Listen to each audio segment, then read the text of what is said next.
안녕하십니까. 2026년 출입기자단 신년 간담회 진행을 맡은 대변인 이민경입니다. 반갑습니다. 2026년을 힘차게 시작한 지도 어느덧 한 달이 훌쩍 지났습니다. 오늘 이 자리는 새해를 맞아 오세훈 시장님과 출입기자단이 서울시정의 주요 방향과 현안을 공유하고 소통하는 시간입니다. 출입기자단 질의응답은 시정 전 분야에 대해 약 60분간 진행되며 기자님들의 질문에 대해 시장님께서 답변하는 방식으로 진행됩니다. 질의 순서는 보도시간 관계상 석간신문사 2분 기자님 질의 후에 간담회 직전 사전 추첨으로 선정된 10분의 질의를 받겠습니다. 이후부터는 질의를 희망하시는 기자님들께서 손을 들어 질문하시면 됩니다. 그럼 지금부터 기자 간담회를 시작하겠습니다. 먼저 시장님의 인사 말씀을 듣도록 하겠습니다. 네, 여러분 반갑습니다. 새해를 맞아서 이렇게 출입기자 여러분들과 서울 시민의 행복과 시정의 미래를 위한 심도 있는 대화를 나눌 수 있는 기회를 가지게 돼서 정말 뜻깊게 생각합니다. 지난해 기억하시겠습니다마는 서울시는 160건이 넘는 각종 낡은 규제를 과감하게 걷어냈습니다. 그 결과 또다시 멈춰있는 도시가 움직이는 전기를 마련할 수 있었고 현장 곳곳에서 서울 시민 여러분들이 그 변화를 체감하고 계시다고 생각합니다. 올해는 그동안의 성과를 바탕으로 해서 서울의 판을 근본적으로 다시 짜고 시민의 삶의 기반을 지켜내는데 시정의 역량을 총집중해 나가도록 하겠습니다. 우선 강북을 새롭게 개조하는 다시 강북 전성시대를 성공적으로 열어서 균형 발전의 확실한 모델을 만들어 가겠습니다.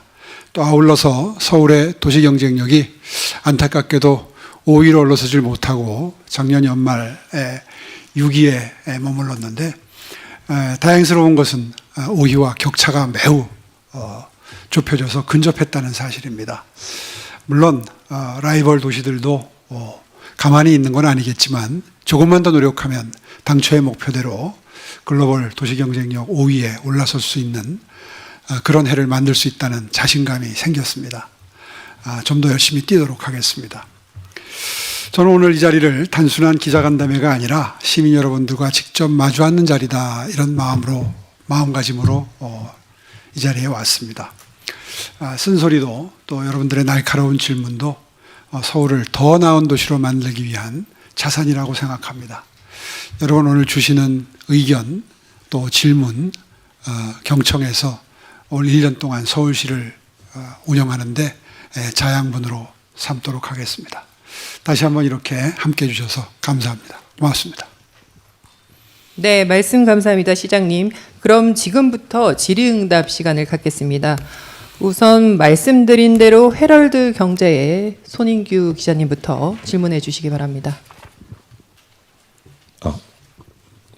안녕하세요. 헤럴드 경제 손인규입니다. 네, 반갑습니다. 네, 저는 부동산 관련 질문 좀 드리겠습니다. 네. 그 김용범 청와대 정책실장이 용산 국제 업무지구 공급 물량 1만 가구 중 서울시와 이견이 있는 2천 가구에 대해서 해법을 찾을 수 있다고 언급했습니다. 네.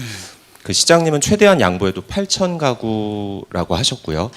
그래서 서울시 입장은 여전히 8천 가구 이상은 안 된다인가요? 아니면은 다른 조건이나 정부의 추가 협조를 전제로 한 가능성은 열려 있는지 궁금합니다. 그리고 하나 더 좀 짧게 여쭌다면 그 이재명 대통령이 최근 다주택자에 대해서 압박 수위를 높이고 있는데요. 그 시장님은 이런 다주택자에 대한 강도 높은 세제와 규제가 그 집값 안정화에 의미가 있을 것으로 보시는지 궁금합니다. 예, 좋은 질문 감사합니다. 서울시가 당초에 국토부와 협의를 거쳐서 합의에 이른 숫자가 용산 국제업무지구에 아시다시피 6천 가구였죠. 이렇게 될 줄 알았으면 처음에 너무 쉽게 타협점을 제시했던 거 아닌가 하는 후회도 좀 됩니다. 사실 서울시 입장에서는 실무를 처리해야 되는 입장이기 때문에 뭐 정부에 양보하고 안 하고가 중요한 게 아니라 정부 안에 맞춰주느냐 여부가 중요한 게 아니라 실제로 서울시가 그걸 해낼 수 있느냐를 있느냐를 판단 기준으로 삼습니다. 반복되는 얘기지만 8천 가구가 되고 1만 가구가 되면 이제 이 그 업무지구와 주거 지역의 비율이 7대 3에서 6대 4로 또 5대 5로 변화해 가는 것이죠. 이제 그렇게 되면 당초에 정부와 협의했던 국제 업무지구로서 글로벌 기업의 아시아 본사를 유치한다든가 빅테크 기업의 아시아 지역 법인을 유치하는 이런 본질적인 이 사업의 원래 목표를 달성하는 게 점점 더 멀어지겠죠. 더군다나 속도감 있게 이 일을 한다는 게 더 중요합니다. 경제를 살리자는 데는 서울시와 정부의 목표가 같죠.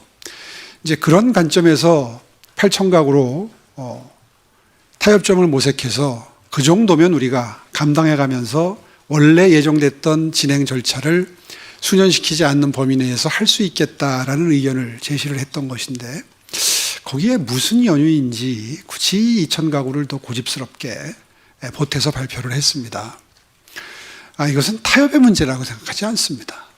2년을 더 걸릴 것이냐 아니면 원래 예정했던 착공과 완공 시점을 지켜낼 것이냐의 문제이기도 하고요. 망각으로 해서는 2년을 연장된다는 건 분명한 사실입니다.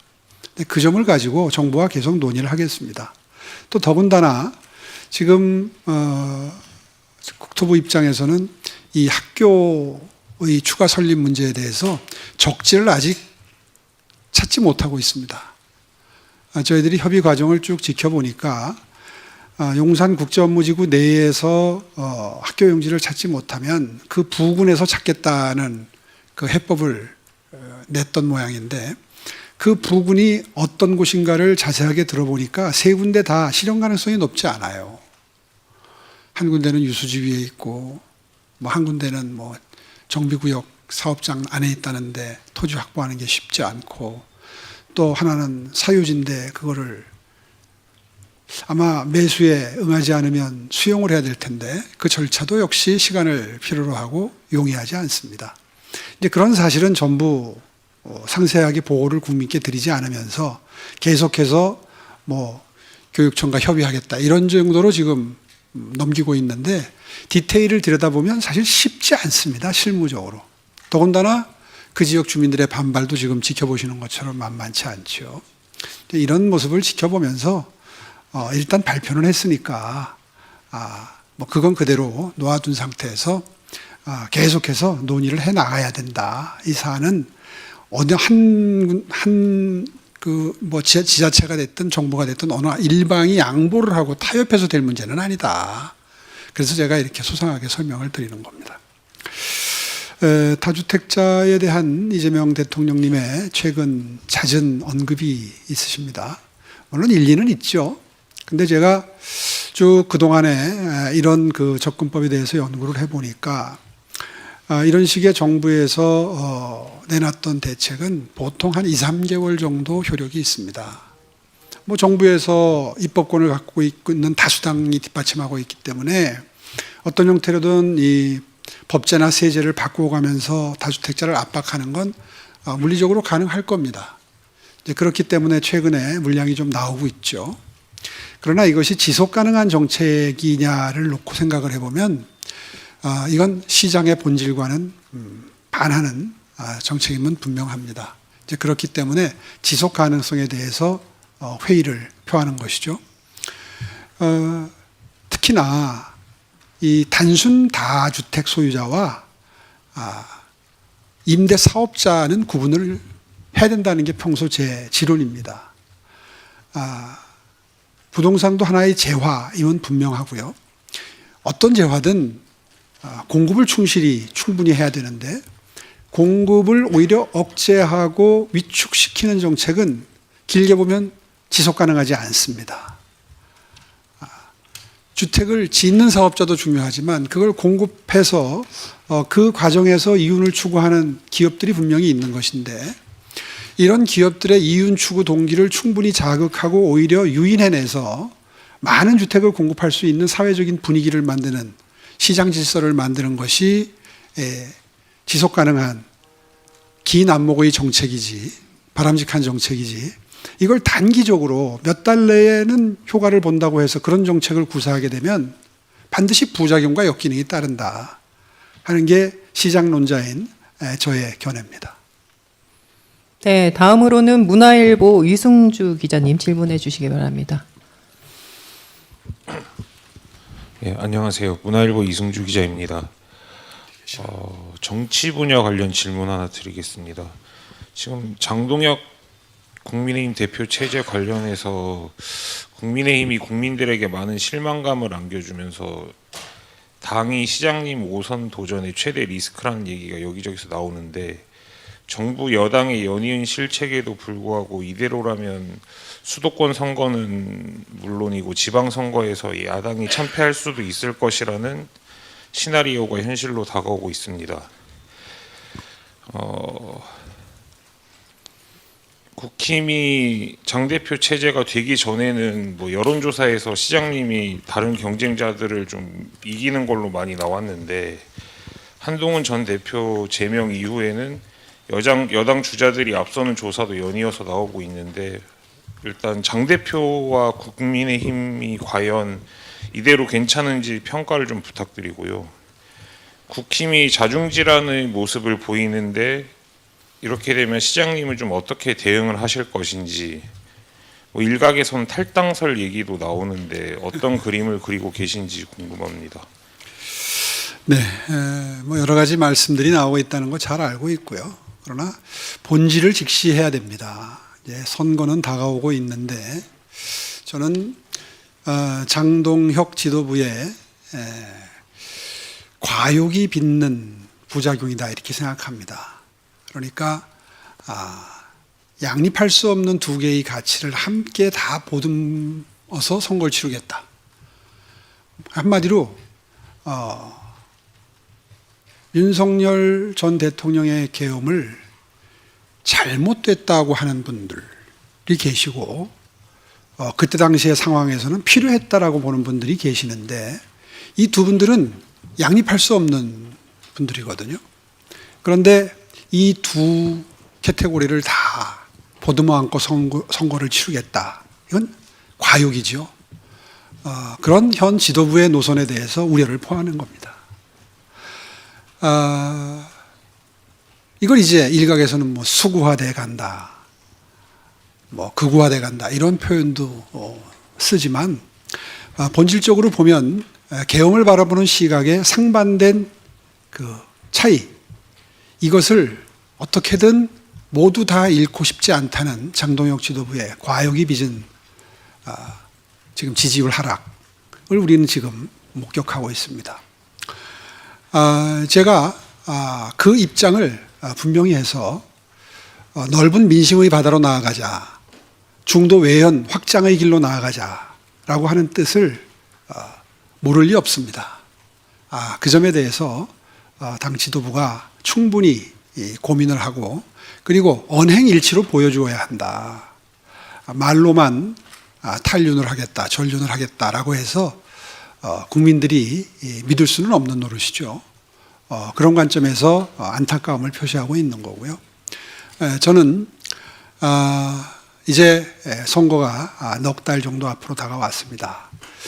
장동혁 지도부가 그 점에 대해서 지혜로운 선택을 해서 특히 수도권 선거에서 지면 전국 지방선거에서 패하는 것이다 라고 하는 것을 그 위기의식을 가지고 이런 지혜로운 판단을 해줄 것을 촉구하는 것입니다.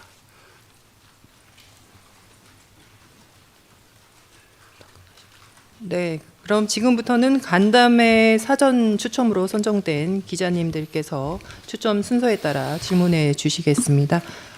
첫 번째로 국민일보 김용현 기자님 질문해 주시기 바랍니다.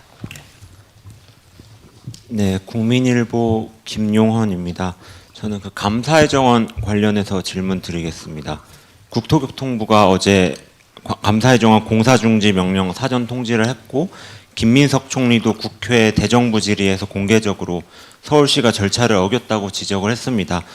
중앙정부의 지적을 시장님께서는 어떻게 평가하고 계시는지, 또 감사의 정원 사업 차후 진행 계획은 어떻게 되는지 궁금합니다. 참 안타깝게 생각합니다. 그동안에 이 문제에 대해서 김민석 총리께서 절차상의 문제가 없는지 살펴봐라라는 취지의 지시를 내렸다는 건 이미 다 공개된 사실입니다. 이 지시 자체가 저는 매우 문제가 있는 지시라고 생각을 합니다. 그러니까 본인들이 다시 말해서 민주당 정권이 동의할 수 없는 사업이다.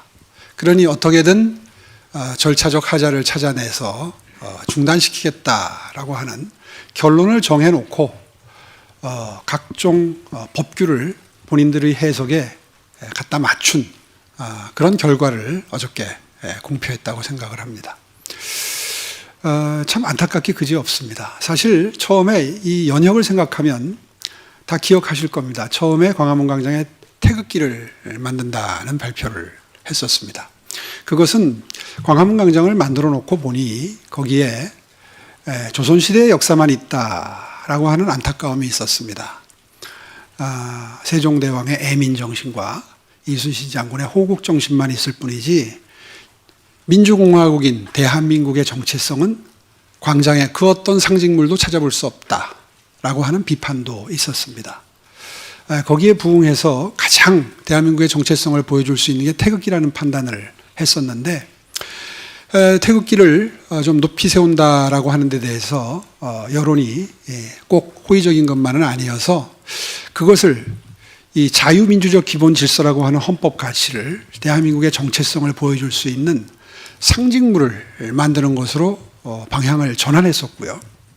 이제 그렇게 해서 지금의 이 상징물이 채택이 됐습니다. 아시다시피 6.25라고 하는 전쟁은 대한민국의 자유와 민주라고 하는 정체성을 지켜내기 위해서 미국을 비롯한 22개국 유엔군이 참전을 해서 젊은 목숨을 한 유엔군 사망자만 한 4만 명 이상 되는 그런 전쟁을 어떤 자유와 민주의 상징으로 승화할 수 없을까 하는 그런 상징성을 담은 조형물이죠.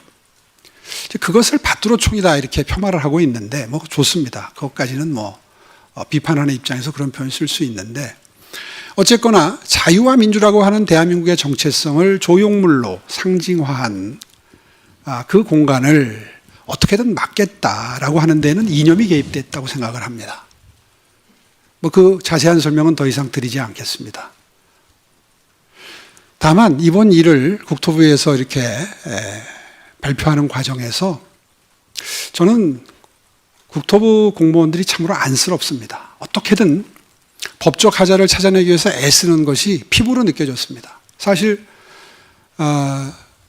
국토부와의 소통 과정에서 처음에는 그 지하시설물에 대해서 공공보도로 보겠다 이런 해석을 했다고 합니다. 그래서 그거에 대해서 어떻게 지하에 미디어 시설물이 들어가고 각국의 상징물이 들어가는데 그걸 지하 보도로 볼 수 있느냐, 그건 법적으로도 너무 무리한 해석 아니냐라는 반론을 했더니 이제 그게 좀 아팠던 모양입니다. 아무래도 그게 무리한 해석이라고 생각을 했는지 어저께 발표한 그게 또 싹 다 빠졌습니다. 그동안 논의됐던 가장 중요한 이유 중에. 그리고 난데없이 이제 뭐 도로법이니 뭐 이런 게 들어갔습니다. 사실 법 기술적으로 보나 명분으로 보나 매우 무리한 결정이라고 아니할 수 없습니다. 왜냐하면 자유와 민주를 상징화한다는 그 공간의 가치에 대해서 저는 서울시민들의 동의가 있다고 생각합니다.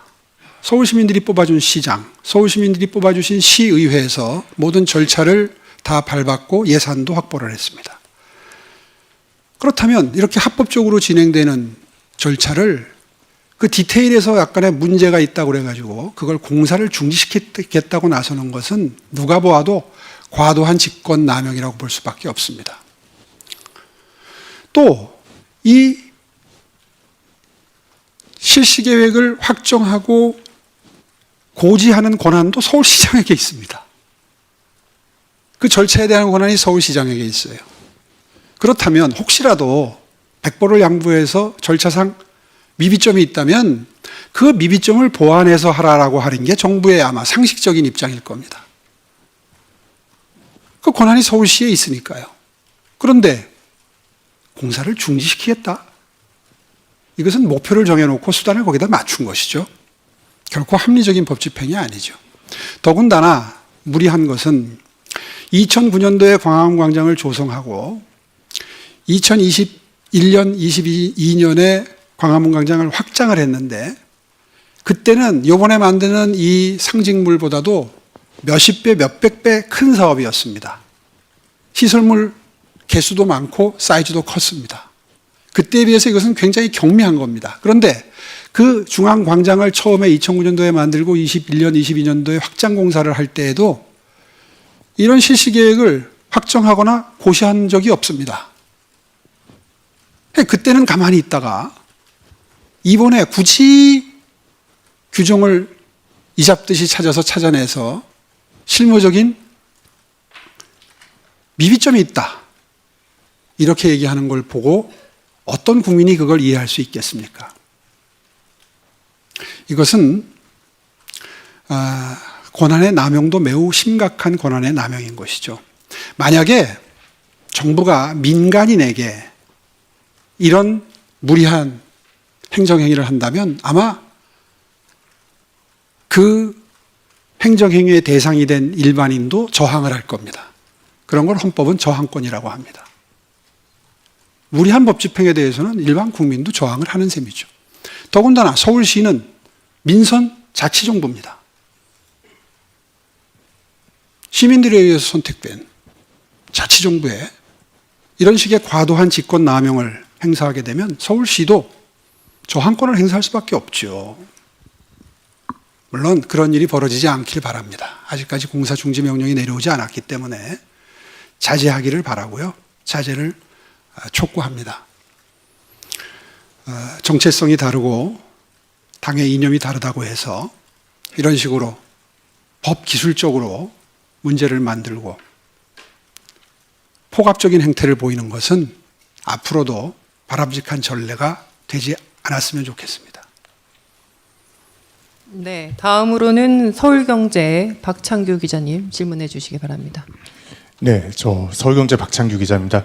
오늘 귀한 시간 내주셔서 감사드리고요. 서울시 워낙 방금도 말씀하셨지만 다양한 이슈들이 있고 그리고 또 올해 지방선거가 있다 보니까 뭐 여당이라든지 아니면 다른 쪽에서도 많은 부분들 계속 대립이라든지 이슈들이 많은 것 같습니다. 시장님께서 보시기에 올해 서울시가 직면한 가장 시급하게 좀 해결해야 될 과제 그러니까 무엇이라고 좀 보시는지 그리고 또 올해 그래도 시정을 이끄는 데 있어서 핵심적인 화두를 꼽는다면 무엇이라고 보시는지 한번 듣고 싶습니다. 예, 올해 1년뿐만 아니라 서울시가 늘 화두로 삼았던 것은 동행 매력 특별시였습니다. 물론 동행의 대상이 상대적으로 약자, 여러 분류 방법이 있을 수 있겠습니다만은 지역적으로 분류하면 강남보다는 강북이 상대적으로 많은 배려와 지원을 필요로 한다. 그런 관점에서 다시 강북 전성시대를 몇 년 전부터 서울시의 비전으로 설정을 했고 여러분 기억하시는 것처럼 주거의 측면에서나 교통의 측면에서나 각종 산업적 측면에서나 문화적 측면에서 강북 지역을 보완하기 위해서 참으로 많은 애를 서울시가 써왔습니다. 주거 측면에서 보면 각종 정비사업, 강남 지역에 비해서 경제성이 확보가 되지 않아서 쉽게 재건축, 재개발에 나서지 못하는 지역에 사업성 보정개수 제도를 도입한다든가, 북한산변이나 남산 밑에는 고도 제한을 푼다든가, 용적률을 푼다든가, 이런 식의 보완 장치를 통해서 주거의 격차를 해소하기 위해서 노력해왔고, 교통 측면은 최근에 내부간선도로 지하화를 비롯해서 각종 경전철 사업이 강북권에서 이루어지고 있습니다. 동북권, 또 동북선이라든가 진도가 나가고 있는 서부선, 면목선 이런 것들이 다 비강남 지역을 연결하는 노선들이죠. 또 산업적 측면에서는 아시다시피 창동 차량 기지를 이용해서 바이오 단지를 만든다든가 광운대 물류부지를 활용을 해서 그곳에 대기업 본사를 유치한다든가 동부터미널이라든가 여러 가지 최근에 여러분들 지켜보신 그런 그 투자들이 또 뭐 레미콘 공장을 이전하고 거기에 국제적인 업무 단지를 넣는다든가 거기에서 나온 공공기여금을 활용해서 창업 허브를 만다든가 이런 것들이 전부 강북 지역에서 벌어지는 산업적 측면에서의 발전입니다. 또 문화적 측면에서는 도봉구의 서울 아레나를 비롯해서 동대문구에 서울시의 대표 도서관격인 도서관이 들어가는 등 각종 문화시설들을 강북 지역에 집중적으로 배치하고 있습니다. 이렇게 해서 직, 주, 락이 모두 어우러진 그리고 편리한 교통까지 확보를 해서 강북 지역을 어떻게든 강남 지역과 균형을 맞추겠다는 서울시의 노력이 올해도 계속될 것이고요. 또 하나는 이제 글로벌 시각에서 본다면 서울을 국제적으로 인정받는 매력 도시, 경쟁력 있는 도시를 만드는 게 또 하나의 축이죠. 그게 이제 동행 매력에서 매력 부분에 해당이 되는 것인데요. 다른 말로 바꾸면 이제 도시 경쟁력이 되겠죠. 도시 경쟁력은 아시다시피 그동안에 제 임기 한 4년 6개월 동안 모든 수치가 다 우상향해 왔습니다. 오늘 몇 가지 그 수치들을 다시 한번 리마인드 시켜드리면 GPCI 지수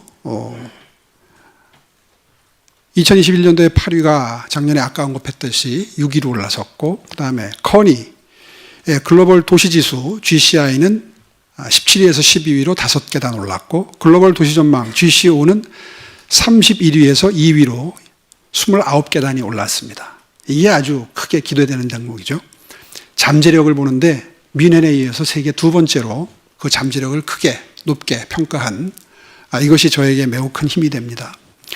또 제인그룹 국제금융센터 지수도 16위에서 11호 5년 동안 6계단이 올랐고 스타트업 지노메에서 발표한 창업 생태계 도시 순위도 5년 동안 16위에서 8위로 8계단 올랐습니다.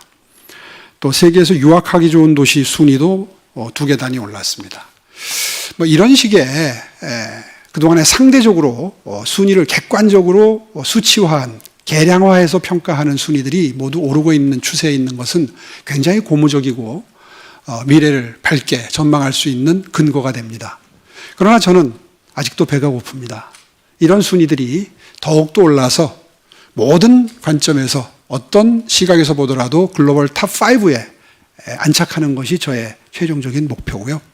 그런 목표를 향해서 올해도 뛰겠다 하는 각오의 말씀을 다시 한번 드리겠습니다.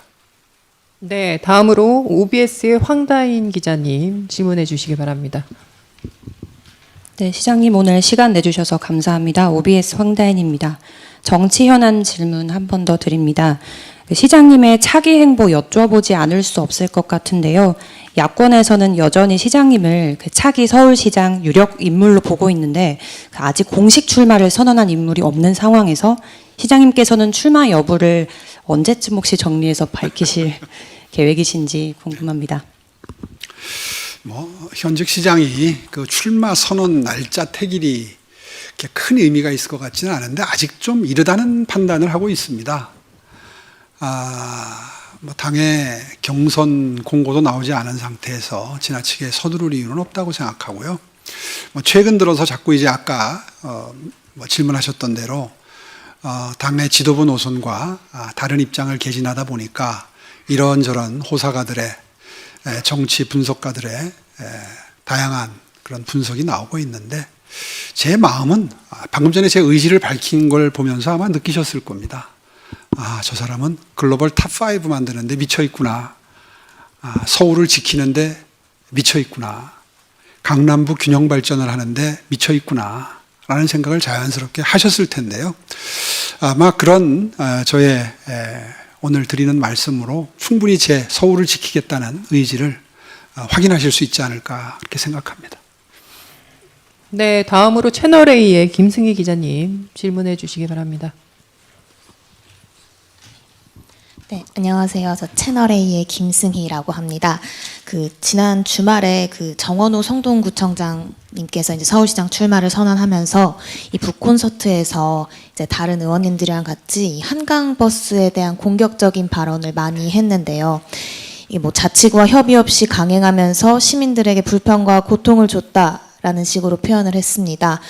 이에 대해서 좀 시장님이 이제 애착을 가지고 계신 이제 사업이시다 보니까 좀 어떻게 생각하시는지 좀 입장을 여쭙고 싶고, 지난주에 3월 1일 한강버스 운항 재개 일정을 밝혔는데 이거는 이제 차질이 없는 게 확정된 건지 한 번 더 여쭙습니다. 예, 서울시의 일은 크게 보면 그분들의 표현을 빌려서 크게 보면 두 가지로 분류할 수 있습니다. 시민들의 니즈, 시민들의 민원, 시민들의 요청사항을 반영을 해서 그걸 충실하게 만들어드리는, 시민들께 제공해드리는 그런 종류의 정책들이 있을 수 있고요. 시민들의 요청은 없지만 이른바 비전을 설정해서 미래를 내다보고 이거는 지금쯤 투자하는 게 맞겠다라고 하는 판단하에 실행에 옮기는 사업들도 있습니다. 후자 쪽의 대표적인 사업은 글쎄요, 예를 들자면 많이 있을 수 있는데 이른바 한강 르네상스라든가 서울 근교 산에 만들어진 둘레길 사업 같은 것이 그런 겁니다. 당시에 둘레길 만들어 달라는 시민 안 계셨습니다. 한강변을 지금처럼 여의도지구처럼 반포지구처럼 뚝섬지구처럼 만들어 달라는 서울시민 안 계셨습니다. 그러나 지금 그거 안 만들어 놨으면 어떻게 할 뻔했습니까? 서울은 대표적으로 여가 공간이 정말 태부적인 그런 도시인데요. 예를 들면 DDP 같은 것도 마찬가지입니다. DDP 만들어 달라는 시민 안 계셨습니다. 그런데 그거 안 만들어 놨으면 어떻게 할 뻔했습니까? 지금 흑자 나는 거, 그 다음에 주변 상권 살리는 기능은 그건 기본적인 것이고요.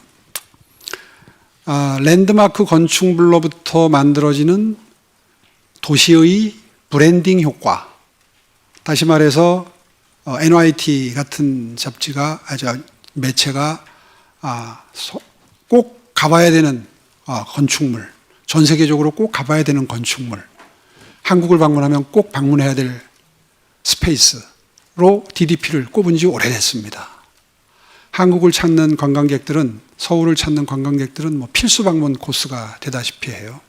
며칠 전에 민주당 시장 출마 선언한 분이 서울시가 발표한 숫자를 믿지 못하겠다 할 정도로 많이 방문을 합니다. 서울시 후보들은 집계에 거짓말하지 않습니다. 그런 유무형의 가치, 이런 것들을 시민들의 민원을 받아가지고 일을 할 수는 없는 것이거든요. 그런 관점에서 한강 르네상스의 하나의 축인 한강과 같은 큰 강에 배가 없는 도시는 없다. 테임즈 강도, 허드슨 강도, 세느 강도, 다뉴브 강도, 어느 강도 배가 다니지 않는 강은 없다. 배가 다니지 않는 강은 죽은 강이다. 라는 관점에서 최소한의 시민의 관광 니즈와 대중교통 니즈를 충족시킬 수 있는 형태의 버스를 구상을 했던 것이고, 그것이 이제 초입에 이르렀습니다. 사실 대중교통으로서의 기능을 제대로 하려면 지금보다 배 숫자가 아마 한 10척 정도는 더 있어야 될 거예요. 그래야 좀 더 촘촘하게 정시성을 확보할 수 있을 겁니다. 어쨌든 초기에 자잘한 사고들과 고장이 있어서 시민 여러분들께 심려를 끼쳐드린 점은 다시 한번 죄송하게 생각하지만, 어떠한 새로운 사업도 초기에 이 정도의 시행착오는 다 있었다. 특히 배라는 게 그렇습니다. 자연 환경을 극복해야 될 요소들이 많기 때문에, 특히 한강은 자연 환경이 매우 열악합니다. 여름에는 홍수, 동절기에는 결빙, 여러 가지 자연 지형을 극복해야 될 난제들을 지금 극복하는 중이고요. 거기에 지나치게 현미경을 들이대서 마치 실패한 사업처럼 시민이 원하지 않는 걸 했다, 이렇게 치부하는 것은 그분의 행정을 바라보는 시각을 걱정스럽게 평가할 수밖에 없습니다. 초기에는 정원호 구청장님도 관광 용도는 인정한다 그랬던 것 같은데 점점 민주당 시각에 이제 동화돼 가는 것 같아요. 어쨌든 좋습니다. 지금 이제 한 작년부터 해서 이제 한 몇 개월, 한 4, 5개월 됐죠. 저는 4계절은 지나봐야 된다고 생각합니다. 그래야 모든 시행착오가 다 드러나면서 이제 무엇을 보완할지 비로소 정리가 될 거고요. 이제 그렇게 되면서 많은 서울 시민들이 타보고 경험하신 평가를 내려주시면 이제 거기에 필요한 보완 장치를 해 나가게 될 것이고, 그렇게 되면 아마 긴 시간을 필요로 하지 않을 겁니다. 시민들의 사랑을 받는 존재가 되는데 크게 길게 시간이 필요하지는 않다고 생각하고요. 한 1년 정도면 저는 충분하다 이렇게 판단하고 있기 때문에 거기에 걸맞는 준비를 꾸준히 해나가도록 하겠습니다. 3월 1일부터 이제 본격적으로 재운행되는 거 맞고요. 다만 이제 그 운행 스케줄이나 이런 것들은 약간 지금 고민을 하고 있습니다. 여의도가 워낙 많은 분들이 이용을 하시는 곳으로 몰리기 때문에 거기를 중심으로 동서를 분리하는 방안도 지금 검토하고 있고요. 뭐 여러 가지 이 작은 숫자의 배를 가지고 운행 효율을 극대화할 수 있는 방안이 무엇인지를 놓고 지금 고민 중에 있습니다. 아마 조만간에 정리해서 발표할 기회가 있을 겁니다. 네, 다음으로 머니투데이 정세진 기자님 질문해 주시기 바랍니다. 네, 안녕하세요. 머니투데이 정세진입니다.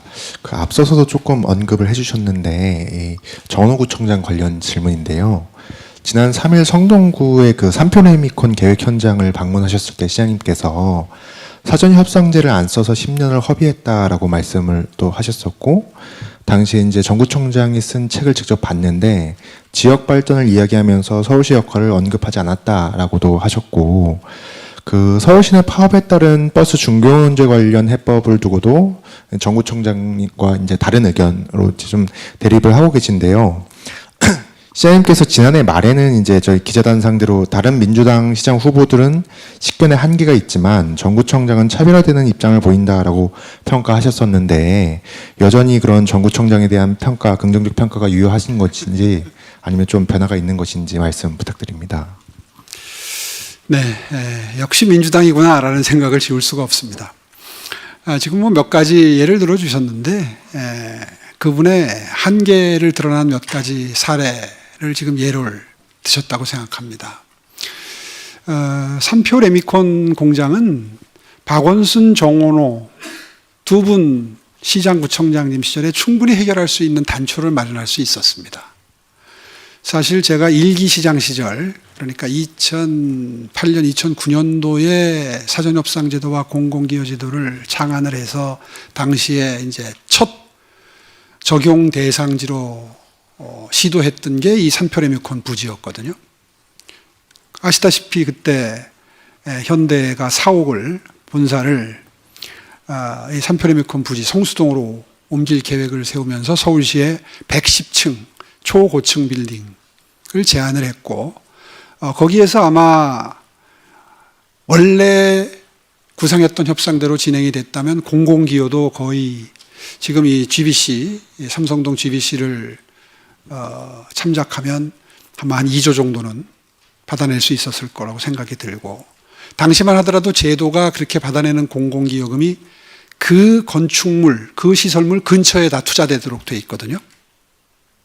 그렇다면 성수동이 지금의 성수동이 아니죠. 훨씬 더 빠른 속도로, 훨씬 더 많은 발전을 이미 이룰 수 있었다. 그런데 박 시장님 들어오면서 이제 35층 룰을 적용하겠다고 공표하시게 되고, 거기에 정원호 구청장은 아무런 이의를 달지 않았습니다. 2015년부터는 사전협상제도와 공공기여제도가 법제화됐거든요. 제가 시장으로 있던 2010년, 11년경에는 법제화되지도 않은 초기 상태의 제도였고, 2015년도에 3표 레미콘이 폐수 방류 사고를 일으켜서 세간의 주목을 받았을 때라도 제가 21년도에 들어와서 시도했던 이 사전협상제도와 공공기여제도를 적용하는 방안을 서울시와 논의했다면 방금 전에 말씀드린 대로 늦었지만 3표 레미콘을 조기에 내보낼 수 있었다. 그러니까 정확히 말하면 한 10년 정도가 늦어질 수밖에 없었다 하는 안타까움이 있고요. 그런 점에 대한 반성은 없고, 뭐 본인이 주민들한테 무슨 나가라고 3표 레미콘 내보내겠다고 무슨 서명부를 받았다, 이제 이런 걸 가지고 본인도 노력을 했다, 이제 이렇게 이야기하는 건 그건 지켜보는 시민 여러분들이 판단을 하시겠죠. 일머리에 대해서. 또 말이 나온 김에 성수 전략 정비구역도 마찬가지입니다. 제가 2011년 1월 달에 퇴임 전에, 그때 일기 시장 퇴임 전에 성수 전략 정비구역을 지정을 하고 50층까지 지을 수 있다는 계획을 발표했었습니다. 그런데 후임 시장님이 들어오셔서 거기도 35층 룰을 적용을 했는데, 정원호 구청장이 2014년 7월 달에 초선 구청장이 되면서 그 이후에도 10년 동안 아무런 진전이 없었습니다. 그게 진전이 됐다면 지금쯤 이미 한 10,000가구 정도의 아파트가, 거긴 정말 수세권에, 숲세권에, 역세권에 3박자가 모두 맞는 곳이거든요. 10,000가구가 아마 굉장히 인기리에 분양이 됐을 거고 부동산 시장 안정에 상당한 기여를 했을 거라고 생각을 합니다. 이건 성수동의 발전의 늦춰진 정도가 아니라 서울시에 10,000가구가 공급될 기회가 사라진 거잖아요. 그런 과정에서 거기에 대한 본인의 반성이 없다면 그건 좀 시민들의 판단을 받아볼 부분이죠.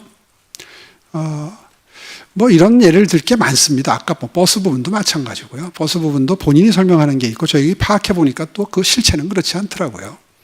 이른바 성동구의 공공기관을 돌기 시작한 무료버스 운행을 가지고 서울시의 버스 개혁을 얘기하는 것은 지나친 일반화의 오류다. 저는 그렇게 생각을 하는데요. 서울 시내는 7,400대 버스가 다닙니다. 한 대당 보통 한 7천만 원 정도의 비용이 들어가는데 한 달에. 그런데 성공버스는 1억 2천만 원 정도가 들어갑니다. 무료입니다. 재정사업을 하는 거죠. 그거 덕분에 마을버스 이용률이 늘었다 이런 설명을 하는 걸 제가 들었습니다. 근데 그것도 다른 지역하고 비교하면 또 그렇게 큰 성과라고 볼 수도 없습니다. 그리고 그것이 그런 시너지를 냈다고 반드시 해석이 되는 것도 아니고요. 그것을 아전인수격으로 해석을 해서 극히 일부에서 무료버스를 운행한 실적을 가지고 서울시의 버스 개혁을 논하는 것은 지나치게 견강부회하는 논리고요. 준공영제를 어떤 형태로든 손을 대면 돈이 더 들어갑니다. 예를 들어서 꼭 그 후보는 아닙니다만은 다른 후보의 경우에 노선 입찰제를 지금 주장한 것도 제가 본 적이 있고, 그다음에 완전 공영제를 주장하는 분을 본 적도 있고, 최근 들어서 그 다음에 수익 노선은 놔두고 수익이 나지 않는 손해 보는 노선의 경우에는 공공이 더 투자를 해라 이런 취지의 주장을 하는데 다 서울시의 재정이 더 들어가는 개혁을 이야기하고 있습니다. 실제로 준공영제가 지금의 환승 시스템과 맞물려서 전 세계적인 대중교통으로서의 위상을 매우 높게 유지하고 있는 것은 절대로 간과해서는 안 됩니다. 더군다나 서울시의 대중교통 통합 환승 요금이 세계적인 기준으로 굉장히 저렴하지요. 한 절반 내지 3분의 1, 4분의 1밖에 되지 않습니다. 그런데 적자가 많다 이런 비판을 하는데 당연히 적자가 날 수밖에 없죠. 지하철과 마찬가지로 이렇게 요금이 싼데 어떻게 흑자가 나겠습니까? 그런데 이제 파업을 기점으로 해서 여러 의견을 내는 것까지야 그건 바람직합니다. 여러 가지 토론을 거치면서 한 번씩 점검도 하고 할 필요는 있겠습니다만은 그분들이 내는 대안이 반드시 바람직한 방향으로의 대안은 아니다. 그런 관점에서 서울시도 토론회를 준비하고 있습니다. 조만간 토론회를 통해서 장단점도 비교하고 나타나고 있는 여러 가지 문제점들이 또 없는 건 아니기 때문에 사모펀드가 이익을 추구한다든가 하는 저희들도 느끼고 있는 문제점들이 있기 때문에 이제 그런 문제에 대해서는 충분한 토론과 고민을 거쳐서 보다 정교한 버스 정책을 마련하도록 하겠습니다.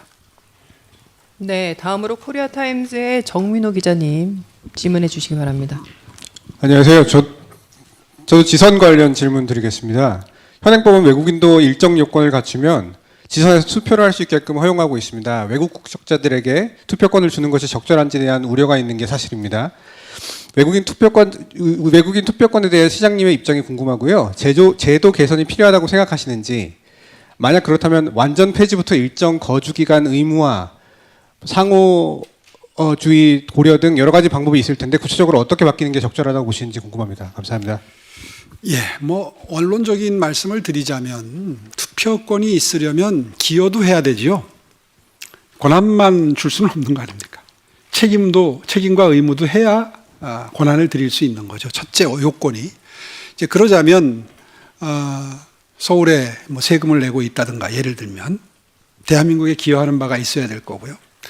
그 다음에 두 번째는 상호주의죠. 상대 나라가 그걸 인정하지 않는데 지금 언급하셨습니다만 저희만 투표권을 준다는 건 그것도 균형에 맞지 않죠.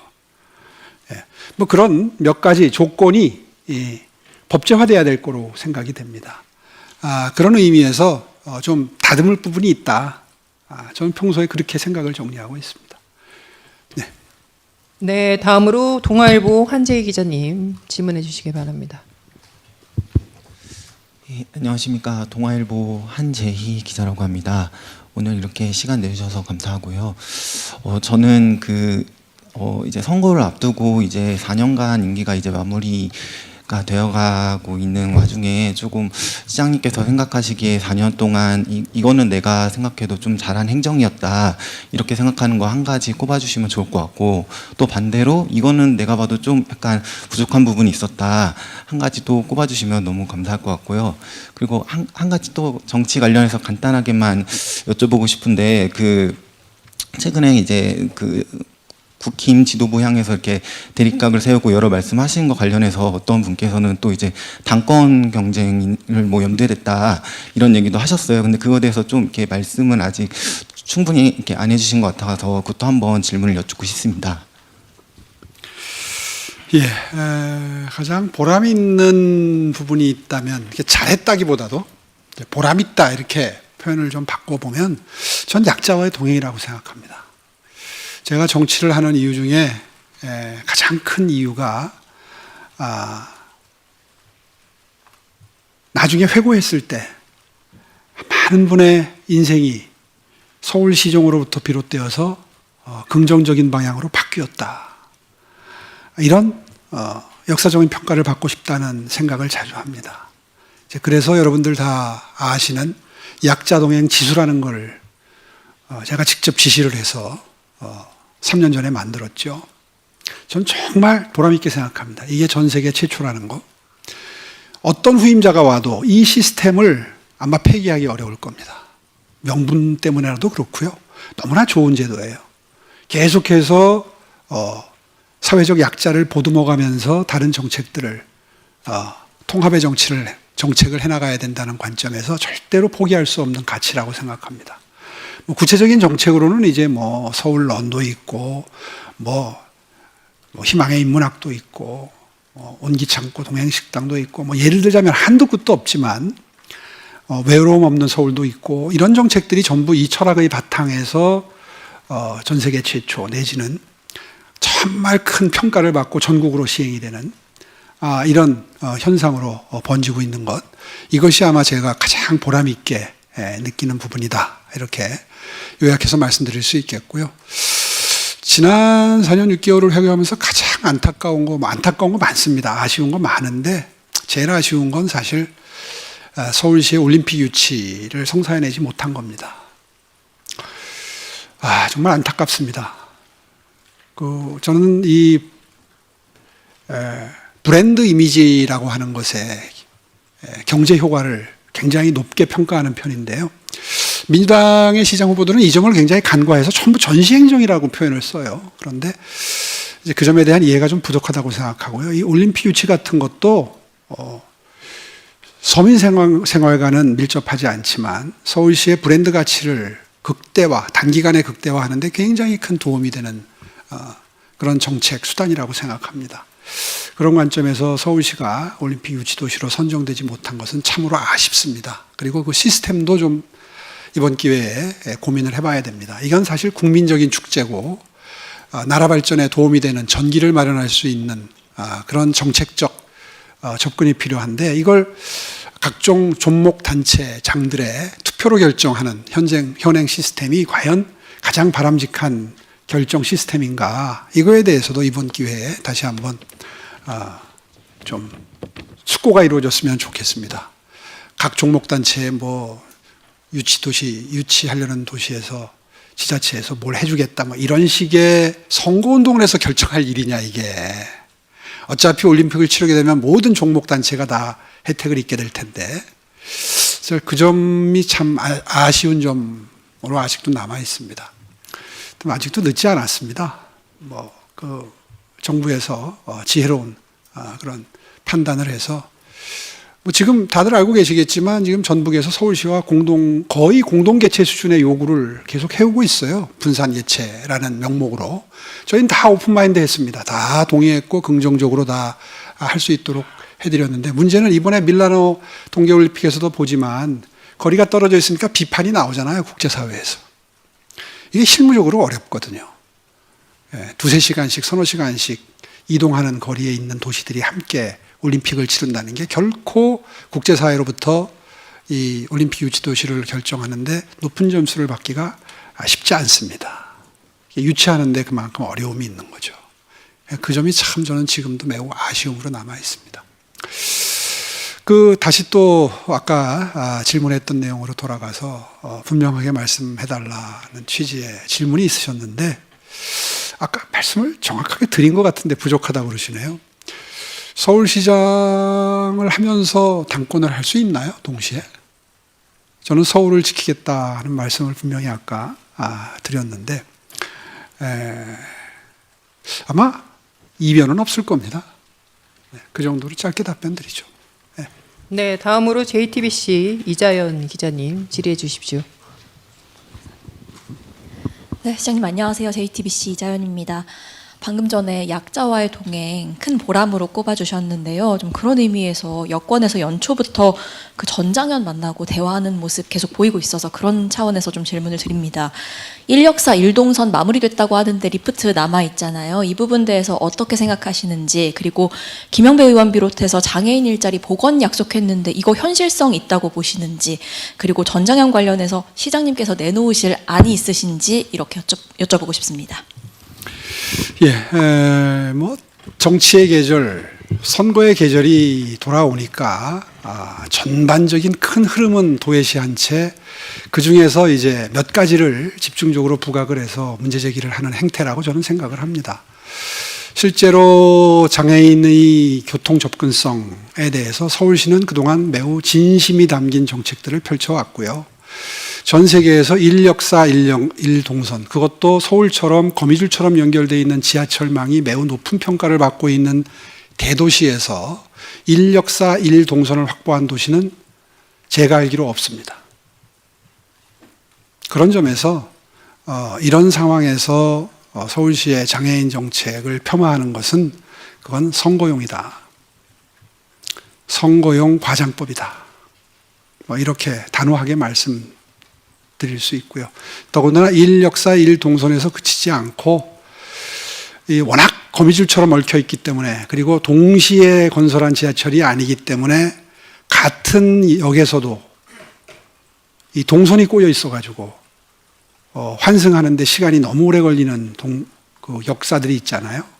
거기를 지금 우리가 목표를 세워가지고 최대한 동선을 간단하게 바꾸는 작업을 지금 시작을 했지 않습니까? 그럴 정도로 1역사 1동선에 그냥 만족하는 것이 아닌 진정으로 교통약자, 보행약자들의 입장에서 정책을 세우고 추진하고 있다는 점 다시 한번 강조해서 말씀드리겠습니다. 장애인 일자리 관련해서도 같습니다.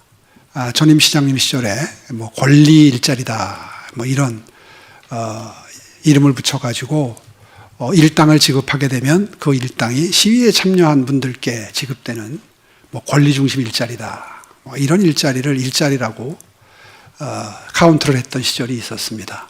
바람직하지 않죠. 그분들도 자아 실현을 위해서 보람을 느낄 수 있는 일자리를 찾아드려야 되고, 그런 관점에서의 장애인 일자리, 특히 중증 장애인 일자리는 전임 시장님 시절에 비해서 지금 훨씬 늘었습니다. 근데 그런 것들은 애써서 무시하고, 마치 그런 권리 중심 일자리가 줄어든 것이 해고다 이런 표현을 또 써요. 해고는 정규직이라 해야 되는데 그게 정규직 아니거든요. 그때마다 지급되는 일당 수준의 일자리 예산을 마치 서울시가 고정적인 일자리를 해고한 것처럼 표현하는 건 그건 명백한 오도죠. 예. 언론에서도 그런 표현은 사리에 닿지 않는 표현은 그대로 인용하는 것은 좀 자제해 주셨으면 좋겠다는 생각을 늘 합니다. 어쨌거나 말씀의 취지는, 질문의 취지는 계속 장애인 정책에 많은 정책적 예산적 투자를 할 것이냐 하는 취지로 저는 받아들이는데, 그렇습니다. 방금 전에 말씀드린 대로 저는 약자와의 동행을 정말 중요한 저의 정책 목표로 삼고 있기 때문에 어떤 형태로든 장애인 여러분들께 일할 기회를 드리고, 그리고 전장현의 주장처럼 마치 시설에 있는 건 잘못된 것이고 어떤 경우에도 다 밖에 나와서 혼자 생활하는 걸 도와야 정부에서 제대로 역할을 하는 것처럼 주장하는 그것도 뭐 옳지도 않고 바람직하지도 않죠.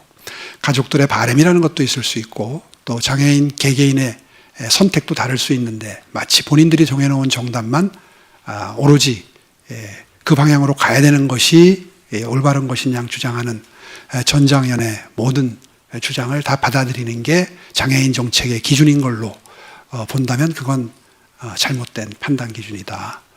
전장현의 주장에 동의 못한다라고 하는 장애인 단체가 훨씬 많습니다. 그런 점은 꼭 참작해서 기사에 반영해 주시면 아마 잘못된 정책을 계속해서 강요하면서 대중교통을 방해하고 세우는 이런 잘못된 행태는 최소화시키는 데 도움이 될 것 같다는 부탁의 말씀을 이번 기회에 언론인 여러분들께 드립니다. 네, 다음으로 한겨레 박현정 기자님 질문해 주시기 바랍니다. 네, 시장님 안녕하세요. 저는 한겨레 신문 박현정 기자라고 합니다. 오늘 시간 내주셔서 감사드리고요. 아까 언급이 됐던 사안 두 가지를 그냥 묶어서 다시 여쭤보겠습니다. 정부의 감사의 정원 공사중지 명령에 대해서 서울시도 저항권을 행사할 수밖에 없다라고 말씀하셨는데, 그럼 구체적으로 어떤 법적인 절차나 이런 것들도 고민하고 계신지 궁금하고요. 그러니까 어떤 정부와 시 간의 갈등을 떠나서 광화문 광장, 그러니까 굉장히 여러 가지 역사가 있는 곳 아니겠습니까? 이곳에 어떤 참정국가를 기리는 상징물을 만드는 것이 좀 어울리지 않는다라는 비판은 계속돼 왔던 것 같습니다. 그래서 이에 대해서 사업 전반적으로 좀 한번 재검토를 할 의향은 없으신지 좀 궁금하고요. 아까 버스 관련해서 이제 앞으로 서울시가 토론회를 만들고 여러 가지 대안을 모색할 거라고 말씀하셨는데, 지난번 파업 이후에 필수 공익사업장 지정을 계속해서 말씀을 하고 계신 걸로 알고 있습니다. 근데 이것은 국제적으로도 굉장히, 그러니까 노동 제인권을 제약할 수 있기 때문에 아주 신중하게 해야 하는 거고, 또 고용노동부에서 이미 어렵다고 지난해 얘기를 한 적이 있었는데요. 그래서 사실상 어려워 보이는데, 그렇다면 만약 이것이 되지 않는다면 서울 시내버스를 안정적으로 운영하기 위해서 시장님 고민하고 계시는 해법이나 보관이 좀 궁금합니다. 네, 순서대로 말씀드리겠습니다. 감사의 정원이 좁게 보면, 협의로 보면 참전국에 대한 감사의 마음을 전하는 거지만, 그것이 상징하는 바는 자유와 민주다라는 걸 다시 한번 강조해서 말씀드리고 싶고요. 저는 자유와 민주를 지키기 위해서 전 세계에서 온 4만여 명의 젊은이가 피를 흘렸다는 사실을 상징화하는 것만큼 대한민국의 정체성인 자유를 더 상징적으로 돋보이게 할 수 있는 조형물이 있을까? 그런 생각을 자주 합니다. 어쨌거나 아마 그 공간에는 22국에서 온 관광객들이 제일 많이 들을 겁니다. 광화문 광장은 관광객들이 필수적으로 방문하는 코스로 되어 있는 곳이니까요. 일각에서는 유엔군 참전 묘지도 있고 전쟁 박물관도 있기 때문에, 기념관도 있기 때문에 그것으로 족하지 그게 왜 광화문 광장에 있어야 되느냐, 이제 이런 비판을 하는 걸 제가 본 적이 있습니다. 그런데 그런 곳은 일부러 찾아가야 되는 곳이고, 광화문 광장은 자연스럽게 와서 접할 수 있는 곳이라는 장점이 있습니다. 아마 우리나라를 찾는 관광객 중에 대부분이 이 참전국에 속하는 나라의 관광객들이 많을 걸로 예상이 되고요. 이제 그 중에서 중국 관광객들은 조금 불편할 수 있습니다. 그런데 그건 불편한 것이지 역사적인 진실을 배우는 공간이 될 수 있습니다. 아마 자라나는 중국 세대, 중국의 젊은 세대는 6.25 때 중국이 행했던 참전 모를 겁니다. 아마 모르는 젊은이들이 더 많을 거예요.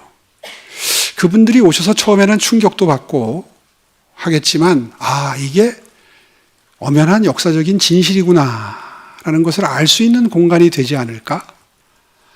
또 미국에서 가장 전사자가 많은 미국 국민들이 관광을 오게 되면, 아, 대한민국은 피를 흘려서 지켜준 그 은혜를 잊지 않고 계속 기리는 나라구나 라고 하는 어떤 성숙한 그런 나라라는 인상을 강하게 받을 거라고 저는 생각을 합니다.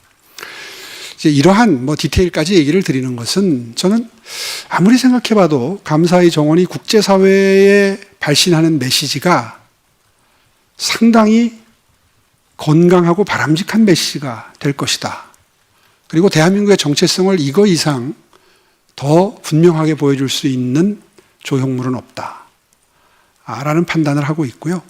이제 그런 의미에서 지금 다시 디테일로 돌아가서 국토부의 법적 논리를 반박을 해달라 하는 취지의 질문이신데, 오늘 이 자리에서 굳이 법을 논하지는 않겠습니다. 그렇게 되면 법기술적인 내용으로 넘어가요. 이미 검토를 다 마쳤어요. 상당 기간 동안 한 달 이상 법적인 논쟁을 국토부가 했기 때문에 모든 준비는 다 돼 있습니다. 우리도 어저께 국토부에서 낸 정도의 보도자료는 오늘 당장이라도 낼 수 있습니다. 법적인 논리에서는 결코 밀리지 않습니다. 아까 말씀드렸잖아요. 모든 이 시설물과 관련된 결정권과 고시권은 서울시장에게 있어요. 그건 법적인 100번을 양보해서 법적인 하자가 있다 하더라도 그걸 보완하고 수정하고 이른바 법적인 용어는 하자의 치유라고 하죠. 하자가 만약에 있다고 100번을 양보해서 있다고 되더라도 치유할 권한도 저한테 있어요. 서울시장에게 있어요. 그게 무슨 논쟁거리가 될 것 같지는 않습니다. 그런 의미에서 법 기술적인 논란은 앞으로도 도움이 안 될 것이다. 그리고 다 지켜보셨을 거예요. 그래서 제가 아까 좀 상세히 설명을 드렸지 않습니까? 이것저것 법적 쟁점을 찾더라고요. 국토부에서. 뭐라도 걸리기만 하면 공사를 중지시키겠다고 하는 그런 어떤 목표를 가지고 그 일을 하더라고요. 그래서 그 점에 대해서는 오늘 아까 말씀드린 정도의 반박이 적절하다라고 판단을 해서 그런 설명을 드렸던 거고요. 어떤 잣대로 봐도 과도하다, 직권남용이다, 이렇게 생각이 듭니다. 그 다음에 두 번째가 뭐였죠? 시내버스. 시내버스 필수공익사업장 문제는 저는 그렇게 생각합니다. 필수공익사업장으로 지정이 된다고 해서 쟁의권이 제한되지 않습니다. 지하철을 생각하시면 됩니다. 지하철이나 시내버스나 똑같이 필수적인 대중교통입니다. 그리고 어떤 의미에서 보면 지하철이 서는 것보다 시내버스가 설 때 더 피해가 클 수 있습니다. 동네에서 지하철까지 나오는 것 자체가 원천적으로 힘들어지잖아요. 그래서 버스의 기능이 훨씬 더 필수적이라고 볼 수 있고요. 그거는 결정의 문제고 관점의 차이지, 필수공익사업장으로 지정한다고 해서 쟁의권을 제한하는 것이라고 볼 수는 없다 하는 걸 분명히 말씀드릴 수 있고요. 그러면 해법은 뭐냐? 이제 더군다나 제가 걱정하는 건 이런 겁니다. 이번에 CES에서 옵티머스라든가 아틀라스라든가 이런 휴머노이드 로봇이 등장하니까 벌써 현대자동차 노조에서 우리 공장에 로봇은 하나도 못 들어온다, 이런 입장을 천명하는 걸 다 우린 지켜봤습니다. 근데 사실 자율주행 자동차는 승용차보다는 버스가 더 용이하겠죠. 아무래도 지정된 노선을 다니게 되고, 특히 서울의 경우에는 중앙 차선이 있기 때문에 우리에게 아마 멀지 않은 장래의 현실로 다가올 겁니다. 그렇게 되면 예상되는 이제 파업이 그건 불을 보듯 분명합니다. 그럴 때 과연 무엇을 선택할 것인가 하는 건 지혜로운 시민 여러분들의 몫입니다. 이건 매년 이루어지는 임금 인상 투쟁과는 또 다른 차원의 얘기입니다. 어떤 형태로든 저항이 있을 것이고요. 이제 그럴 때 시민들이 노조의 권리도 중요하지만 시민들의 권리도 한번 생각을 해봐 주시면 좋겠습니다. 시민들의 편리함, 시민들의 안전, 시민들의 권익, 이 관점에서 보면 필수 공익사업장 지정이 앞으로 가까운 미래에 다가올 수 있는 사회 현상에 미리 융통성을 부여하기 위한 필수적인 장치가 되지 않겠는가. 저는 이렇게 판단을 하고 필수 공익사업장을 지정을 주장하는 것이고, 실제로 시도지사 협의회에서 서울뿐이 아니라 서울, 부산, 대구, 광주, 대전, 모든 특별시, 광역시가 다 동의한 바 있습니다. 필수공익사업장 해야 된다. 거기에 최근에 좀 김동연 지사님 입장을 달리하시지만 경기도도 왜 우린 빼놓냐 해서 들어온 적이 있거든요. 느끼는 겁니다. 필요성을 느끼는 겁니다. 그거를 노조의 권익 차원에서만 생각할 일은 아니다 하는 말씀을 드리고요. 그럼 이제 해법은 뭐냐? 이미 다 알고 계시겠지만 이제 사전 확정제가 있고 사후 정산제가 있습니다. 일부 사모펀드가 들어와서 농간을 부리는 이런 현상들은 준공영제도 자체를 손본다기보다도 사전 확정제와 같은 이런 시스템을 도입을 해서 이익을 추구하는 사경제 주체가 일정 부분 본인들의 비용을 절감할 수 있도록 유도하고 미리 목표를 설정해서 경영 효율화를 달성할 수 있도록 인센티브를 주는 이런 시스템으로 바꿔 나가는 것이 아마 가장 효율적인 방안이 될 것인데, 이것조차도 노조의 동의가 있어야 된다고 해요. 그래서 지금 진전이 좀 느립니다. 그런데 계속해서 노력을 해서 그런 방향으로 쟁점을 하나씩 줄여나가도록 노력할 생각입니다. 네, 사전 추첨 마지막 질문입니다. 전자신문의 정현정 기자님 질문해 주시기 바랍니다.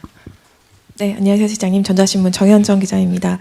저는 산업적인 부분 좀 질문 드리고 싶은데요. 마침 로봇과 자율주행차 언급을 좀 해주셔서 최근 피지컬 AI 선도도시 비전 발표해 주시면서 서울 전역을 피지컬 AI 테스트베드로 이제 실증 공간으로 열겠다 청사진 발표하셨는데요. 이에 따른 법적 또 안전 책임 소재와 규제 문제에 대해서 좀 질문 드리고 싶습니다. 실증 공간을 마련하는 것을 넘어서 만약 기업들의 리스크를 줄이기 위해서 실증 과정에서 발생하는 좀 불가피한 사고에 대한 책임이나 또 행정규제 해소에 대해서 예를 들면 면책이나 보험, 규제 샌드박스 같은 좀 구체적인 특례 조항도 생각하고 계시는지 좀 궁금합니다. 글쎄요, 이제 이게 지방자치단체 차원에서 마련할 수 있는 정책과 대안이 있고요. 국가적인 관점에서 법안이 준비가 돼야 해결되는 부분이 있는데, 지금 이제 예를 드신 이런 면책이라든가 보험이라든가 이제 이런 해법은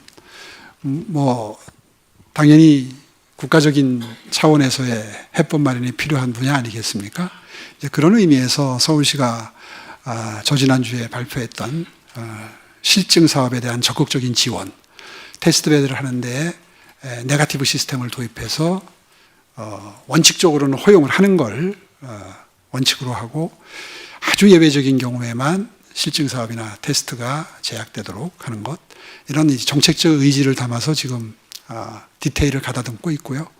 정부가 논의하겠습니다. 정부에서도 다른 건 몰라도 정치적인 건 좀 상반될 수 있지만 이런 분야에 대해서는 저는 이재명 정부도 오픈마인드가 되어 있을 것이라고 기대합니다. 서울시와 생각이 다를 수 없고요. 그렇게 해서 법제를 완비한 상태에서 시행을 해야 될 거라고 생각을 합니다. 며칠 전에 이 피지컬 AI를 서울시의 어떤 가장 주 관점을 둔 정책으로 펴기 위해서 무엇이 필요한지에 대해서 전문가를 모시고 아침 조찬 특강을 들었습니다. 서울시가 할 수 있는 게 있고 정부가 할 수 있는 것들이 좀 구분이 되더라고요. 그런 것들을 계속해서 의지를 가지고 하나하나 준비해 나가도록 하겠습니다. 네, 사전 추첨 질의는 다 끝났는데요. 예정된 시간은 지났지만 혹시 질의하지 못하신 기자님 중에 질문 있으신 분은 손을 들어주시기 바랍니다. 네, 서울신문 김동연 기자님 질문해 주시기 바랍니다. 예, 시장님 고생 많으셨습니다. 일하신다고 또 이거 기자회견 답변하신다고 고생 많으십니다. 그 주택 관련된 게 아무래도 이번 지방선거에서 가장 큰 핫 이슈가 될 가능성이 있고 주택 가격도 문제지만 최근에는 문제가 되고 있는 게 이제 전월세 가격, 특히 전세에 대한 대출이 막히면서 반전세를 살게 되는 뭐 청년이나 아니면 사람들이 좀 더 많이 늘어나고 있더라고요. 근데 이게 좀 고민이 되고 있는 부분이 뭐 앞으로 이제 서울에 새로 신규 입주를 하는 주택은 없는 상황에서 서울시에서 정비 사업을 좀 빠르게 진행을 하다 보니까 멸실주택은 늘어날 수밖에 없는 상황이 또 되고 있거든요.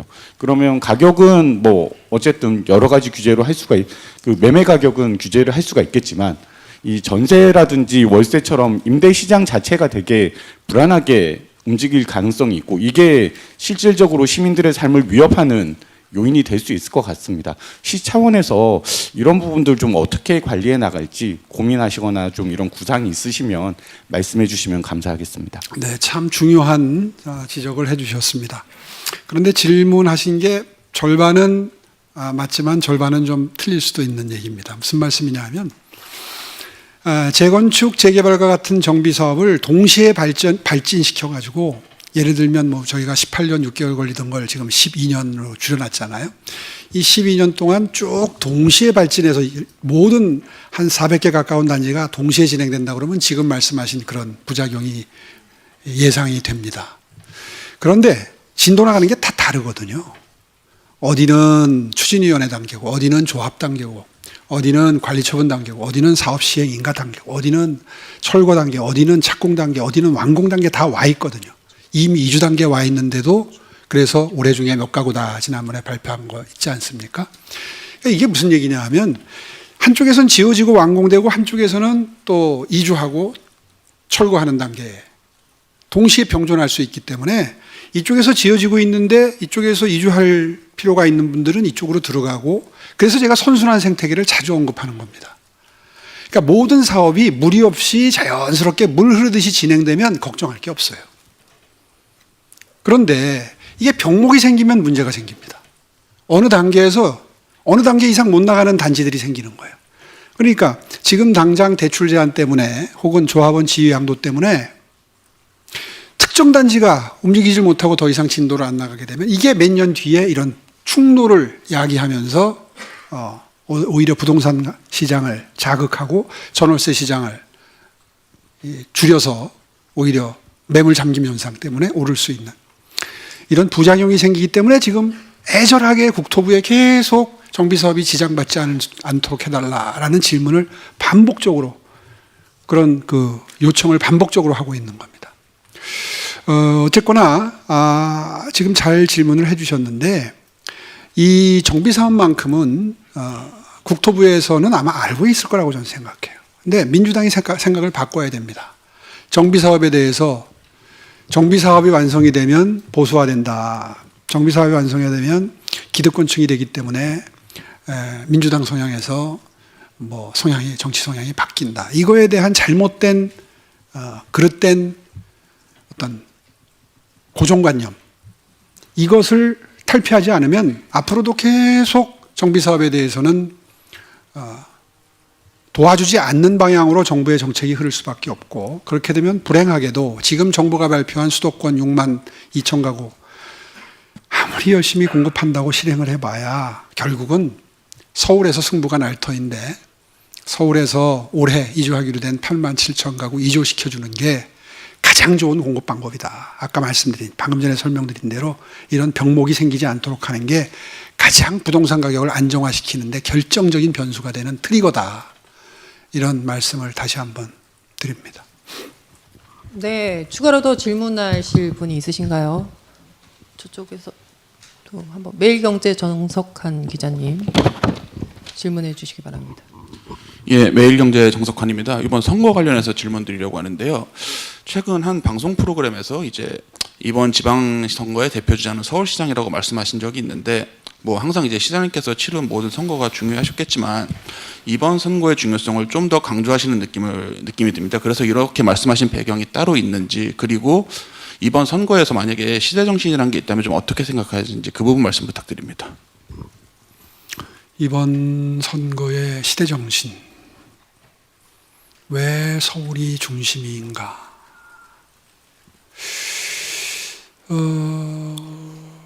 저는 이번에 제가 우리 당 지도부의 노선에 대해서 이의를 제기하고 수정을 요청하는 행보도 그렇고, 앞으로 이번 지방선거에 임하는 저의 각오랄까요? 마음가짐도 그렇고, 저는 서울시는 사실상 대한민국의 대표도시 아닙니까? 그런 관점에서 이번 지방선거를 총체적으로 진두지휘하고 선거 분위기를 이끌어가는 그런 선거가 서울시장 선거다. 이렇게 의미를 파악하고 있습니다. 이제 그렇기 때문에 서울시장 후보로 나설 것이 예상이 되는 제가 해야 될 몫이 있다. 그런 관점에서 아까 이제 모두에 나왔던 질문에 대해서 답변을 드렸으니까 다시 반복하지는 않겠습니다. 그런 책임감을 느끼고 있습니다. 이번 지방선거의 서울시 선거의 시대정신이 무엇이냐 한마디로 요약해 달라시면 서울 시민의 자부심을 계속 지켜갈 수 있느냐의 승부라고 생각합니다. 서울 시민의 자부심은요, 아까 두 가지 캐테고리로, 두 가지 범주로 나누어서 서울시장이 해야 될 일을 나누어서 설명드렸는데, 그 중에서 이른바 비전 설정, 시민 여러분들의 어떤 요구에 의한 부응 분야가 아니라 비전 설정의 영역에서 이런 시대 정신이 나온다고 생각합니다. 다시 말해서 글로벌 도시로서 서울 시민들의 자부심을 그동안 디자인해 왔다고 저는 스스로 평가를 하는데, 자평을 하는데, 바로 이번 선거가 그 서울 시민의 자부심을 디자인해 왔던 저의 정책 행보가 지속될 수 있느냐, 이것이 제가 서울을 지켜야 된다는 사명감의 바탕을 이룹니다. 이제 서울시는 아시아의 대표 도시로서의 위상이 요구됩니다. 과거에는 아마 도쿄나 상하이나 때로는 싱가포르를 떠올리는 전 세계적인 기준으로 봤을 때 그런 분들이 계셨을 텐데, 이제는 당당히 아시아의 대표 도시는 서울이다 라고 스스로 자리매김할 수 있는 단계에 와 있다고 생각합니다. 그에 걸맞는 서울시의 위상을 계속 갖추어가는 것, 그리고 선도해가는 것, 그것이 아마 이번 지방선거의 시대정신이 돼야 되지 않을까라는 판단을 하고 있고요. 그런 관점에서 아까 이제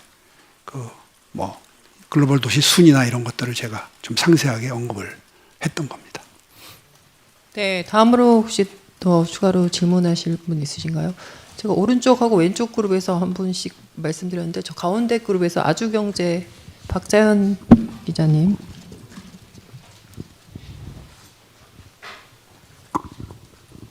안녕하세요, 시장님. 아주경제 박자연입니다. 정치 관련 질문 간단하게 드리고 싶은데요. 아까도 말씀을 주셨지만 요즘 정치권을 보면 말과 선언은 커졌지만 결과로 평가받는 정치에 대한 기대는 좀 오히려 줄어들었다는 목소리도 나오고 있는데, 행정을 오래 해오신 입장에서 현재 정치 시스템에서 가장 보완이 필요하다고 보시는 지점이 있는지 궁금합니다. 정치 시스템에서 이제 기억을 하시겠지만 이른바 오세훈 3법, 정치자금법, 선거법, 정당법, 이게 2004년도 총선 직전에 바뀐 이후에 큰 틀에서는 단 한 번도 바뀐 적이 없어요. 이제 그럴 정도로 그게 미래의 가치를 선점한, 당시 기준으로 보면 상당히 급격한 변화, 과격한, 어떤 분들은 과격한 변화라고 그때 받아들이셨는데, 지금은 이제 그게 당연한 정치 현실이 됐죠. 요즘에 민주당 발로 나오는 각종 스캔들, 이른바 뭐 강선호 의원, 김경시 의원, 또 뭐 그 등등의 이런 그 공천 시스템의 불비로부터 나오는 이런 그 각종 범죄 행위, 여기서부터 아마 해법을 찾아야 될 거라고 생각을 합니다. 이건 시스템적인 해법을 마련해야 되는 부분도 있지만 사실 정치 풍토와도 관계가 돼 있기 때문에 그 부분에 대해서 어느 당 막론하고 다 똑같은 문제의식을 가지고 해법을 마련해야 된다고 생각하고요. 또 하나는 정치자금 문제죠. 정치자금 문제는 그때 오세훈법이라고 불리어지는 정치자금법 개정으로 상당 부분 한도액도 만들어졌고 여러 가지 뭐 정교하게 다듬어진 법령이 시행이 돼서 적어도 정치 자금에 대해서는 뭐 전 세계적으로 가장 선진적인 시스템을 가지고 있다. 제도적으로는. 그러나 최근에 무슨 출판 기념회 같은 걸 활용해서 무제한적으로 후원금을 걷는 이런 행태에 대해서는 지금 국민적인 우려가 매우 깊습니다. 이 점은 좀 입법적 불비 사항이기 때문에 그 점에 대해서는 조금 제한을 가하는 입법적인 해결도 모색할 시점이 됐다. 구체적으로 말씀드리면 그 정도를 좀 문제점으로 파악하고 있습니다. 네, 다음으로 저기 그래도 방송 간사이신 윤나라 차장님 계속 손을 드셨던 것 같은데 질문해 주시기 바랍니다. 예, 시장님 안녕하세요. 저 SBS 윤나라 기자입니다. 그 정치 상황 관련해서 질문 한 가지 드리겠습니다. 오늘 아침에 발표된 여론조사에 보니까 정원호 구청장이 시장님을 10%포인트 이상으로 앞서고 있다는 여론조사가 나왔습니다. 물론 이제 선거가 넉 달 이상 남은 시점이라 앞으로 변동이 가능한 수치이기는 하지만 적어도 현 시점에서 이런 숫자가 나온다는 거는 국민의힘 당에 대한 국민들의 실망감이 일정 정도 반영된 수치로 보이기도 합니다.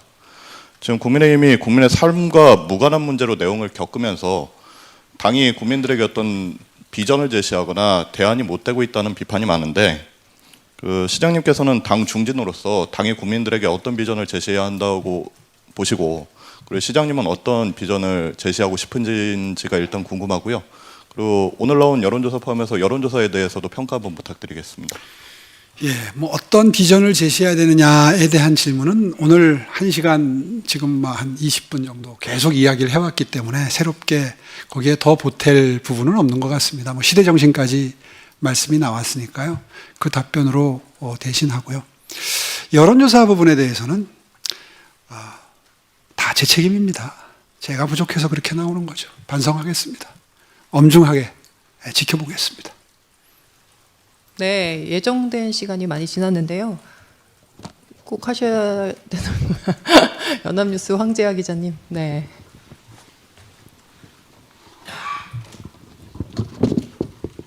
예, 연합뉴스 황재하 기자입니다. 그 정치 관련한 질문을 하나 더 드리고 싶은데 지금 국민의힘 지도부가 서울시당 위원장인 배현진 의원 징계에 착수하면서 좀 내용이 깊어지고 있는데요. 시장 공천에도 좀 악영향을 받는 게 아니냐는 우려가 있는데 그리고 또 그 서울에 있는 구청장들 공천까지도 중앙당이 행사할 수 있도록 당원 당규 지금 개정을 앞두고 있는데 이에 대한 입장이 어떠신지 좀 뭐 여쭤보고 싶고요. 덧붙여서 앞서 질문 중에 탈당 가능성에 대해서 질문이 나왔는데 답변이 이루어지지 않은 것 같아서 다시 한번 질문드립니다. 그냥 웃습니다. 네, 탈당 같은 일은 전혀 고려하지 않고 있습니다. 답변을 분명히 해달라니까 제가 단호하게 말씀드립니다. 지금 참 정당사에 없는 일이 벌어지고 있습니다. 이른바 숙청정치, 정치적 반대자를 당 밖으로 내모는 형태의 이건 정치가 아니죠. 정치의 일탈입니다. 제가 보기에는. 그 한 사람 한 사람의 호불호에 대해서 이야기하는 것이 아니라 옳고 그름에 대해서 얘기하는 것이 아니라 정당을 운영하면서 정치를 하면서 생각이 다른 사람들을 아예 당 밖으로 축출을 한다. 정치를 할 수 없도록 배제한다. 역할을 할 수 없도록 징계를 하고 윤리에 회부한다. 이것은 저는 바람직한 정치가 아니라고 생각합니다. 그게 배현진이 됐든 고성국이 됐든 누가 됐든 바람직하지 않다고 보는 거예요. 사람에 대한 호불호는 누구든지 있습니다. 정치인의 노선에 대한 판단은 누구든지 가지고 있습니다. 그러나 그것이 그런 배제와 축출의 형태로 나타나는 것은 저는 단호히 반대한다. 라는 입장에서 지난번에 한동훈 전 대표에 대한 조치가 이루어졌을 때도 제 입장을 그렇게 선명하게 밝혔던 겁니다. 그건 그 정치인에 대한 호불호와는 전혀 무관한 얘기입니다. 많은 분들이 왜 누구를 편드느냐 그러는데 누구 편든 거 아닙니다. 이번에도 마찬가지입니다. 배현진 시당위원장 건도 그렇고 고성국 유튜버에 대한 건도 그렇고 저도 판단이 있습니다. 호불호가 있습니다. 그러나 그분들을 윤리위에서 직무를 배제한다든가 당원에서 제외한다든가 하는 것은 바람직하지 않다 하고 단호하게 제 입장을 밝힙니다. 네, 시간이 많이 지나서요. 이제 마지막으로 한 분만 더 질문을 받도록 하겠습니다. YTN 양희력 기자님. 안녕하세요. YTN 양희력입니다. 아까 강선우와 이제 김경 얘기가 나와서 말인데 사실 그 수의계약 문제로 서울시의 많은 사업들을 가족들이 특혜를 받다시피 해서 따냈습니다. 뒤늦게 감사가 이루어지고 있긴 하지만 사실상 이런 시스템을 결국에는 고쳐야 될 것이고 그래야 짬짬이 이른바 짬짬이 나눠 먹기식 사업을 방지할 수 있을 거라고 생각합니다. 이에 대해서 어떤 대책을 준비하실 수 있는지 모르겠습니다. 법적으로도 고쳐야 될 부분이 있을 거고 하지만 어쨌든 서울시 차원에서도 할 수 있는 부분이 있을 거라고 보는데 어떤 대안을 갖고 계신지 궁금합니다. 예, 참 답답한 일입니다. 제도 자체로 완벽한 제도는 없죠. 어떤 제도든 장단점이 있고 순기능이 있다면 역기능이 있고 이 수의계약만 해도 그렇습니다. 일정 사이즈 이상의 계약의 경우에는 반드시 이제 입찰을 거치도록 되어 있고, 이제 예외를 두어서 일정 사이즈 밑에라든가 이제 이런 그 여러 가지 조건을 두어서 수의계약을 하는데 그렇게 한 데는 이유가 있는 거거든요. 조그만 그 사업들까지 전부 다 입찰을 거치게 되면 비효율이 크고 여러 가지 부작용도 있고 하기 때문에, 그리고 또 최저가 입찰이 반드시 바람직한 것만도 아니에요. 또 이런 여러 가지 이유가 있기 때문에 시스템이 완비가 되어 있는 것인데, 이제 이런 부작용 사례가 나타날 때마다 제도를 바꾸자. 바꾸면 무조건 개혁인 걸로 치부되지만 사실은 그것이 나중에 오히려 예상 밖의 규제로 작동을 해서 이제 규제 혁파, 규제 혁신의 대상이 되는 이런 일들이 비일비재하거든요. 그래서 이런 일이 있을 때 더 조심해야 됩니다. 제도를 바꿈에 있어서 마치 이럴 때 제도를 안 바꾼다 그러면 문제를 심각하게 생각 안 하는 것처럼 보이기 때문에 늘상 공직사회에서는 뭔가 사고가 일어나고 범죄가 일어나게 되면 이제 전부 다 제도를 옥죄는 방향으로 일종의 규제화 하거든요. 이제 그렇게 되면 이제 예상 밖의 손해를 보는 사업자나 시민들이 또 나오게 되는 거 아니겠습니까? 이제 그런 의미에서 아마 그 해당 부서에서 연구를 하고 있을 겁니다. 어쨌든 지금 현행 제도를 그대로 유지하는 것으로는 시의회 일탈이나 또 이 규정을 악용하는 사람들에 대한 이 제약을 정말 엄격하게 시행하는데 한계가 있다는 건 분명한 사실이기 때문에 그런 그 모든 사항을 비교 형량해서 무엇을 바꿔야 될지는 정말 심도 있게 고민하고 말씀을 드려야지 이렇게 즉답 드릴 일은 아닌 것 같습니다. 조만간 대책을 마련해서 공유하도록 하겠습니다. 네, 아쉽지만 이제 마무리해야 할 시간이 되었습니다. 이번 간담회를 통해 서울시정에 대한 이해를 넓히고 보다 깊은 소통으로 이어지는 계기가 되었기를 바랍니다. 그럼 이상으로 2026년 출입기자단 신년 간담회를 마치도록 하겠습니다. 수고 많으셨습니다. 감사합니다. 수고하셨습니다.